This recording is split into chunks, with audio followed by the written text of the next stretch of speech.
ప్రతి ఇల్లాలు ఖచ్చితంగా తెలుసుకోవాల్సిన 50 అద్భుతమైన వంటింటి చిట్కాలు. అందరికీ నమస్కారం. మన ది పురాణిక్ పాత్ ఛానల్ చూస్తున్న ప్రతి ఒక్కరికి స్వాగతం. మన సనాతన ధర్మంలో వంటగది కేవలం ఆహారం వండే ప్రదేశం కాదు. అది సాక్షాత్తు ఆ అన్నపూర్ణాదేవి కొలువైన పవిత్రమైన దేవాలయం. ప్రాచీన కాలంలో మన మహర్షులు, పెద్దలు వంట చేయడాన్ని ఒక యజ్ఞంగా భావించేవారు. మట్టి పాత్రలు, ఇత్తడి గిన్నెలు, రాగి చెంబులతో కలకలలాడే ఆనాటి పల్లెటూరి వంటగదులు చూస్తుంటేనే మనసుకు ఎంతో ప్రశాంతత చేకూరుతుంది. నేటి ఆధునిక కాలంలో ఉరుకులు పరుగుల జీవితంలో కూడా మన పూర్వీకులు ఆచరించిన కొన్ని అద్భుతమైన పాకశాస్త్ర రహస్యాలను, వంటింటి చిట్కాలను పాటిస్తే మన వంటగదిని కూడా ఒక పవిత్రమైన ఆరోగ్య కేంద్రంగా మార్చుకోవచ్చు. ఈ వీడియోలో మన సమయాన్ని ఆదా చేయడమే కాకుండా ఆరోగ్యానికి ఎంతో మేలు చేసే 50 ప్రాచీన మరియు ఆచరణాత్మకమైన వంటింటి చిట్కాలను సవివరంగా తెలుసుకుందాం. వీడియోను ఎక్కడా స్కిప్ చేయకుండా పూర్తిగా చూడండి.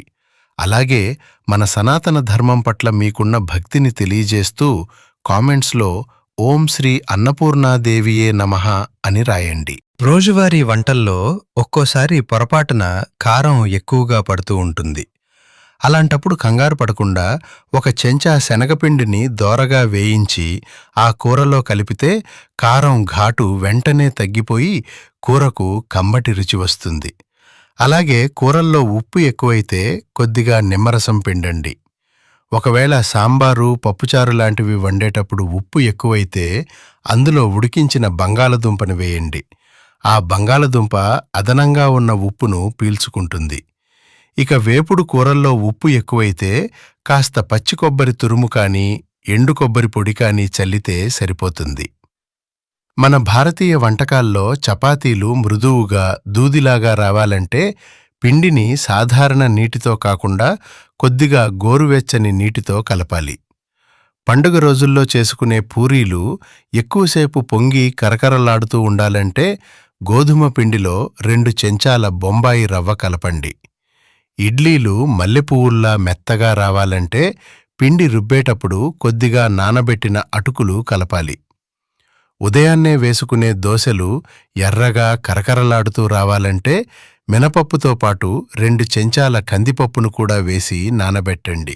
పకోడీలు, బజ్జీలు వేసుకునేటప్పుడు అవి కరకరలాడుతూ రావాలంటే పిండిలో 1 స్పూన్ వేడి నూనె కానీ, కాస్త బియ్యపిండి కానీ వేసి కలుపుకోండి. ఒకవేళ దోసపిండి బాగా పుల్లబడితే అందులో కాస్త పాలు కానీ, కొద్దిగా బియ్యపిండి కానీ కలిపి చూడండి. పులుపు వెంటనే తగ్గిపోతుంది. ఆరోగ్యానికి ఎంతో మేలు చేసే కందిపప్పు, పెసరపప్పు లాంటివి తొందరగా ఉడకాలంటే పప్పు ఉడికించే నీటిలో స్వచ్ఛమైన ఆవు నెయ్యిని 1 చెంచా వేయండి. పాలు కాచేటప్పుడు అవి పొంగిపోకుండా ఉండాలంటే పాలు కాచే గిన్నె అంచులకు కూడా కొద్దిగా నెయ్యి రాస్తే పాలు పైకి పొంగకుండా ఉంటాయి. పండగపూట పిండి వంటలు చేసేటప్పుడు నూనె ఎక్కువగా పొంగుతుంటే అందులో 1 చిన్న చింతపండు ముక్క వేస్తే నూనె పొంగడం వెంటనే ఆగిపోతుంది. డీప్ ఫ్రై చేసే పదార్థాలు నూనె ఎక్కువగా పీల్చకుండా ఉండాలంటే నూనె కాగేటప్పుడు చిటికెడు ఉప్పు వేయాలి. పోపు వేసేటప్పుడు ఆవాలు చిటపటలాడి మీద పడకుండా ఉండాలన్నా నూనెలో చిటికెడు ఉప్పు వేయండి. ఉల్లిపాయలు వేయించేటప్పుడు అవి త్వరగా ఎర్రగా వేగాలంటే చిటికెడు పంచదార చల్లండి. అన్నం ముద్దగా కాకుండా పొడిపొడిగా మల్లెపువ్వుల్లా రావాలంటే అన్నం ఉడికేటప్పుడు అందులో కొద్దిగా నిమ్మరసం కలపండి. ఒక్కోసారి అన్నం మాడి వాసన వస్తుంటే పైన 1 ఉల్లిపాయ ముక్క పెట్టి 10 నిమిషాలు మూత పెడితే ఆ మాడిన వాసన పూర్తిగా పోతుంది. పాయసం చేసేటప్పుడు సేమియా ముద్దవకుండా పొడిపొడిగా రావాలంటే ఉడికించే ముందు సేమియాను కొద్దిగా నెయ్యిలో దోరగా వేయించండి. కాకరకాయ కూర వండేటప్పుడు చేదు తగ్గాలంటే ముక్కలు కోసాక కొద్దిగా పసుపు, ఉప్పు రాసి అరగంట పక్కన పెట్టి వండుకోండి. బెండకాయ కూర వండేటప్పుడు జిగురు రాకుండా ఉండాలంటే ముక్కలు వేగేటప్పుడు కొద్దిగా నిమ్మరసం పిండండి. క్యాబేజీ ఉడికించేటప్పుడు వచ్చే ఆ ఘాటైన వాసన పోవాలంటే అందులో ఒక చిన్న అల్లం ముక్క వేయండి. గుడ్లు విరగకుండా ఉడకాలంటే ఉడికించే నీటిలో కొద్దిగా ఉప్పు వేస్తే పెంకు సులభంగా ఉడివస్తుంది. మీరు వండే గ్రేవీ కూరలు మరింత చిక్కగా కమ్మగా కుదరాలంటే కాస్త జీడిపప్పును కానీ గసగసాలను కానీ మెత్తగా నూరి ఆ ముద్దను కూరలో కలుపుకోండి. కూరల్లో వేసే పనీర్ ముక్కలు సాఫ్ట్గా ఉండాలంటే వాటిని కూరలో వేసే ముందు 10 నిమిషాలు గోరువెచ్చని నీటిలో ఉంచండి. ఇక గారెలు నూనె పీల్చకుండా ఉండాలంటే రుబ్బిన పిండిలో 1 స్పూన్ బొంబాయి రవ్వ కలపండి. కన్నీళ్లు రాకుండా ఉల్లిపాయలు కోయాలంటే కోసే ముందు వాటిని రెండుగా కోసి నీటిలో 10 నిమిషాలు ఉంచండి. వెల్లుల్లి పొట్టు త్వరగా ఊడిరావాలంటే వాటిని కొద్దిసేపు గోరువెచ్చని నీటిలో వేసి పొట్టు తీయండి. బాదంపప్పు తొక్క సులభంగా వదలాలంటే 15 నిమిషాలు వాటిని వేడి నీటిలో నానబెట్టండి. టమాటాలు వడలిపోయినా కాస్త మెత్తబడిపోయినా వాటిని కొద్దిసేపు ఉప్పు కలిపిన చల్లటి నీటిలో వేస్తే మళ్లీ తాజాగా గట్టిగా అవుతాయి. ఆకుకూరలు వండేటప్పుడు వాటి సహజమైన ఆకుపచ్చ రంగు కోల్పోకుండా ఉండాలంటే మూత పెట్టకుండా వండండి. కోసిన యాపిల్ ముక్కలు నల్లబడకుండా ఉండాలంటే వాటిపై కొద్దిగా నిమ్మరసం చల్లండి. నిమ్మకాయల నుండి ఎక్కువ రసం రావాలంటే కోసే ముందు వాటిని గట్టుమీద పెట్టి అరచేతితో గట్టిగా రుద్దండి. ఫ్రిడ్జ్లో పెట్టిన నిమ్మకాయలు ఎండిపోకుండా ఉండాలంటే వాటికి కొద్దిగా కొబ్బరి నూనె రాసి భద్రపరచండి. పుదీనా, కొత్తిమీర లాంటివి ఎక్కువ రోజులు తాజాగా ఉండాలంటే వాటిని ప్లాస్టిక్ కవర్లలో కాకుండా ఒక శుభ్రమైన కాటన్ వస్త్రంలో చుట్టి భద్రపరచాలి. పచ్చిమిర్చి ఎక్కువ రోజులు తాజాగా ఉండాలంటే వాటి తొడిమలు తీసేసి గాలి చొరబడని డబ్బాలో ఉంచాలి. పెరుగును తోడు పెట్టేటప్పుడు అది ఎక్కువ పుల్లగా మారకుండా కమ్మగా ఉండాలంటే అందులో ఒక చిన్న పచ్చి కొబ్బరి ముక్కను వేయండి.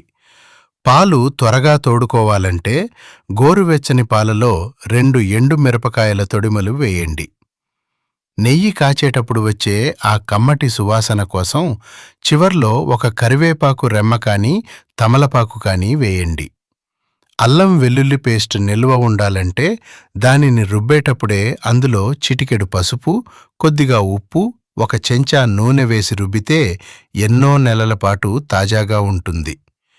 ఇక బియ్యం పప్పు దినుసులు పురుగు పట్టకుండా ఉండాలంటే పాతకాలపు పద్ధతిలో ఆ డబ్బాలలో కొన్ని వేపాకులు, లవంగాలు వేసుకుంటే సరిపోతుంది.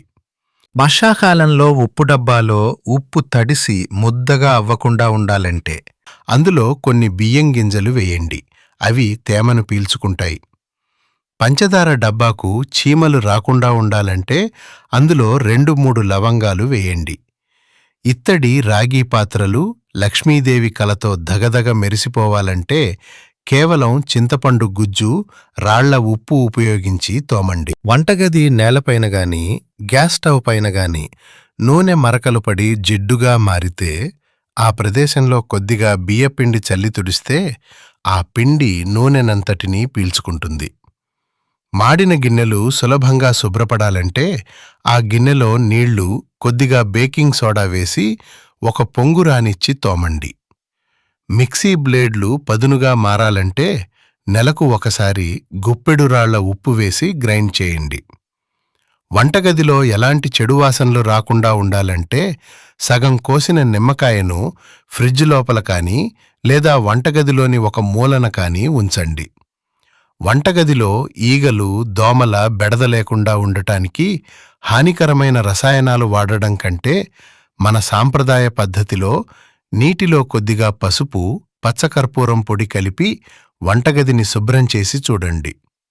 అలాగే సంపూర్ణ ఆరోగ్యంతో జీవించాలంటే రాత్రంతా రాగి పాత్రలో నిల్వ ఉంచిన నీటిని ఉదయాన్నే త్రాగండి.